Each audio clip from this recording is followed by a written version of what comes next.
Going on, Jerome? It's a beautiful Friday. Birds are chirping and stuff, and it's time for another Vikings news dump. But I got to start off with March Madness. It's ubiquitous. It's the rite of spring, even though it's freezing now here in the great state of Minnesota. But, of course, Kentucky going down in an earlier round to Oakland.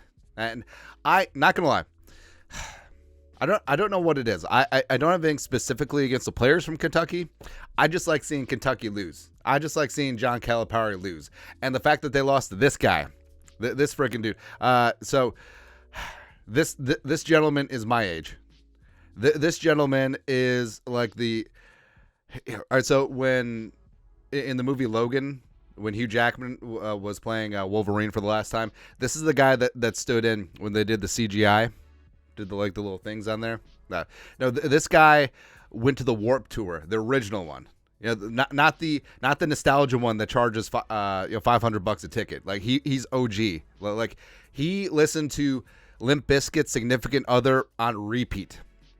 Keep rolling. And again, so I honestly feel like the one and done has ruined the NBA and college basketball. Now, NIL is keeping guys in college longer and developing skills, developing teamwork and chemistry. And I know I sound like a crotchety old man, but I don't like the freelancing AAU style basketball where it just looks like you can't just toss a bunch of talented players together and hope it works out. I mean, that's what happened with the U.S. men's basketball team in 2004 in Athens, right?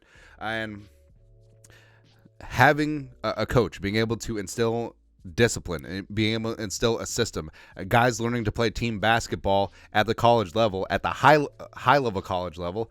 I mean, that's important. And then these players come into the league better ready to play the actual game as opposed to just learning the game on the rookie deals. That's what happens, man. That's what happens. Either way, old man yells at cloud, but I love it. I mean, that's the thing about the first weekend of March Madness is just seeing the upsets. It's good times, man. Good times. Also good times is whoever the hell ends up as quarterback of the Vikings. So thing about Aaron Jones too is, so just anecdotally, checking the temperature of the Packers fan base to a man and a lady and ladies. Packers fans are pissed about losing Aaron Jones, and it's not even a spot where. All right, so I probably straw polled like a dozen Packers fans that I know, friends and family. They hate it. They hate the Aaron Jones move. And the thing about it is, like, it's not even like the Vikings, hey, you know what, with Dalvin, he was used up and he can't stay healthy and he's getting paid too much. No. They love Aaron Jones. And also, Aaron Jones straight up dominated the end of the season for the Packers. People forget that. I mean, 5 straight 100-yard games. Also 3 touchdowns against Dallas. So Aaron Jones is going to bring a little something to the table. And also the fact that he doesn't have to shoulder the load alone. Ty Chandler's going to be in that mix. Maybe rookie TBD. Yes. But Justin freaking Jefferson, wide receiver 1 in the league. It's almost like out of sight, out of mind. Like people forget. And you know that JJ is coming back with the stank, man. Because with the hamstring injury, yes, he got a 1,000-yard season, which is great. But all of the people talking up all the other receivers, everyone else getting accolades, but JJ is going to get his money, and he's the type of player that sometimes you worry about players once they get that big contract, is that maybe the desire goes down. That's not JJ. No, we've put Justin Jefferson firmly in the camp of guys that will play the game for $10 and a ham sandwich, and we reserve that distinction for dudes who love the game. Everson Griffin was one. Steve Hutchinson was another. Guys that just get after it. And Justin Jefferson is not in the mold. Jordan Addison. This doesn't get talked about enough. Jordan Addison single-handedly turned Kenny Pickett into a first-round pick. Because it was Addison as a true sophomore, as a 19-year-old kid playing D1 college football at the University of Pittsburgh, making Kenny Pickett look like a first-round guy. And also Addison, I mean, Caleb Williams is going to go 1, but there's a pretty distinct difference between Caleb Williams in 2022 and Caleb Williams in 2023 without Jordan Addison. No big deal. Hawkinson will be healthy and he'll get back. So there you go. So you got Darisaw and you got O'Neal. Hopefully that interior offensive line gets sutured up. And yeah, whoever the hell is that quarterback, whether it's Sam Darnold or rookie TBD, you got some weapons, man. Also, weapon on the defensive side of the ball. So Shaq Griffin landed, signed his contract, is already in the gym, already putting in work. Now, I mean, those sleds are no joke, especially when you get them weighted up. Also, important to note. So again, I'm not a shoe head, but the purple J's that Shaq's got on his feet. Pachow. Now, these are slightly different because these are, I didn't know this at the time. Those look like the normal lace-up ones. These ones are literally like Velcro. So I would joke, like my middle kid Rocco and I, we both have Velcro shoes right now. That's what we do. There you go. Also, I just realized my 8-year-old doesn't know how to tie shoes because everything is like slip-on nowadays. I don't know. Who knows, man? Something I do know is that The Athletic, Alec Lewis, did some work. So they did all of the beat writers doing up a mock draft, and the Vikings got up into the stratosphere for Drake May. And you go through the words. I don't feel like reading right now. But Alec gave up 11-23, a first-round pick in 2025, and a second-round pick in 2026 for number 3. Now, that seems like a lot. So the Vikings are without a first and second rounder in 2025 and also second rounder in 2026. And so Chad Graff is the Athletic beat writer for the Patriots, former Vikings guy. So I mean, props to Chad. He definitely turned the screws. But hey, if Drake May is the guy, he's the guy. And I think that the upside with Drake May is certainly there. Yes, he has some gunslinger. Yes, he tries to make things happen sometimes. Yeah, I mean, but the high caliber throws that he makes, like, they're on par with Caleb Williams, and some of them are even better. And he has huevos, and at the NFL level, like, that could get him in trouble, sure. But also, his game is a lot like Josh Allen's. You live by it, you die by it. And I think that's what's going to go on. Another comparison. So, yeah, the Josh Allen comp is out there a lot. But Rick Kamla Sports on KFan made this comparison. Per Persuasion put this together. Quote, I love Drake May. Drake May is getting Josh Allen comps right now. I don't agree with those comps. He comps to me like Aaron Rodgers. Drake May has a killer back shoulder fade. He is a legit dual threat guy. So, that's a hold on. So, the Rodgers comp, Rodgers obviously isn't a dual threat guy, but maybe in terms of throwing off platform, in terms of having the onions to make some of those throws, yes. But I don't know. I'm not ready for it. Like, so Drake May is going to come here and only make one Super Bowl. Is that what's going to happen? Although, hey, if you told me right now that the next quarterback that the Vikings draft is going to win one Super Bowl with the team as a starter, I'll take it. I'll take one in the back pocket, man. So there you go. But I don't know. Like, comps to Rodgers, nah. I don't see it. But like I said, everyone has their own opinion. This time of year, and pay attention to some, don't pay attention to others. Who knows?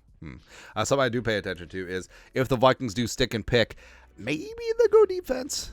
Even though the Vikings have done a very good job supplementing on the edge with John Grenard, as well as Andrew Van Ginkel, as well as Jihad Ward. I mean, the Vikings could be in the market for an edge rusher. And Tom Pelissero, NFL Network, reporting that the Vikings met with a pretty top tier one. Alabama edge Dallas Turner, who could be the first defensive player off the board, told me he has upcoming pre-draft visits with, among the others, the Bears 1-9, Falcons 8, and Vikings 11-23. Now, Dallas Turner, so true junior, is coming on in young, and he's got the length, he's got the speed, he's got everything on the outside. Like, he is your true blue alpha, stand-up outside linebacker, Von Miller adjacent, go hunt type player. And he had a nice breakout season in 2023, 10 sacks, played well in the Michigan game too, really got after J.J. McCarthy's ass, and he's the type of guy that you can certainly scale. And the fact that he probably hasn't hit his physical peak for the next couple of seasons, does need some technique refinement, but, I mean, the Aldon Smith on the field comps are there. The Von Miller adjacent comps are certainly there. And I wouldn't be shocked if the Bears go QB1. And, a lot of people say wide receiver at 9, but you can get... So this is not a tip-top edge class. Like, there isn't an edge rusher that's going to go top 5 like in normal seasons. And also, this isn't an overly deep edge class. So I think if the Bears want to add a receiver, they can do that day 2. Right? And them taking Dallas Turner at 9 makes sense. The Falcons, Turner at 8, maybe a cornerback. Pair with Terrell, that could make sense too. But if he gets to 11 and the Vikings stick and pick, I'd be okay with that. Even though, you could have guys like Johnny Newton, you could have guys like Byron Murphy II, you could have guys like Jared Verse, Leatu Latu in the mix there as well on top of the cornerbacks. But I mean, Dallas Turner is good, man. He is. Someone's not good is. All right, so Cam Bynum's life really is a movie because I feel like at times he's almost like Forrest Gump. Like, he just shows up in random places doing awesome things. That's what he does. So Cam, the whole joke is that guy's got that dog in him. Well, Cam Beasley literally has a dog trying to rip his arm off. So he was with U.S. military canine units, and he put on the dog training suit. So yes, it's thick. Yes, it's Kevlar. Yes, it's whatever material. It's bite resistant, but still, this gotta be scary, man. This gotta be scary. So basically, the military canine was allowed to chase down Beasley, give him a good bite, and I don't know, man. I would almost be worried that bad things could happen here. I don't know. Like, I understand that there's clauses in guys' contract that they can't ride motorcycles or jet skis. Naheem Hines ignored that one. But also, I feel like if and when Beasley gets a big-time extension here with the Vikings, like, they should put in, hey, no having a dog bite you on purpose. I don't know, man. Also, whatever happened to, like, dogs biting mailmen? Wasn't that the thing back in the day? Also, so as a child, watching all the cartoons, I thought that quicksand was going to be a much larger part of my life than it is. Like, I don't even know where quicksand is. But that was a legit fear of mine. It's like, what if we're just walking on the beach and the sand turns into quicksand and is literally just like water and just like, doesn't make sense. Anyways, Beasley, stop letting dogs bite you. Speaking of dogs, so Dylan Loeb from the University of New Hampshire, he's a multi-purpose, do-it-all running back. I think that he's going to be a ton of fun in the league. You could put him in the slot. You could put him in the backfield. He can run between the tackles. He's got quickness. He's got strength. He's got everything, man. And also, he was at his pro day shirtless, which I feel like that's a power move. But also, I feel like you have to back it up. So, like, if Dylan Love was out here dropping balls all over the place, this would just he looked like a douche. Also, he's got a very interesting accent. So, obviously, New Hampshire, you got a little bit of that, Northeast adjacent accent. Plus, he's from Long Island, so it's Strong Island, baby. So, it's got a mix of, like, New Yorker and Boston. Like, he's the Curse of Babe Ruth's accent stepchild with some New Hampshire in that too. It's funny, man. It's funny. But, I mean, I do love me some Dylan Love. I think that he probably going to go towards the top end of day 3. And, yes, I mean, the Vikings do have Chandler, and they do have Aaron Jones. And I think there's a lot of skill crossover, but Love would be a ton of fun, man. He really would. He would. But that's it. That is, again, keep rolling. That's it. Vikings Friday News Dump. You guys are the best. You know what to do. Skull Production Value.